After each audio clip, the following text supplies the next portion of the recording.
surprise, ha? Sabi mo? For the first time nga naman. Oo, grabe. Oh! Wow! Dapat dito ka. Ang kanyang dalawang...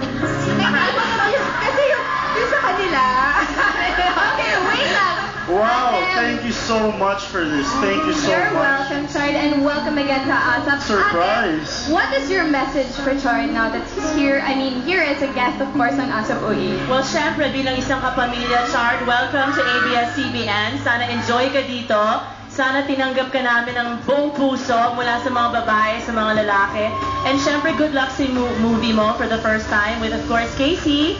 And sana kumita siya ng maraming pera para mas marami ka pang gagawin dito sa Star Cinema. Yes, and of course, si Tita Annabelle is in the studio also. Hello, Our Spider Girls! Lorena Perez, my Tita Mariana Peña. Hi!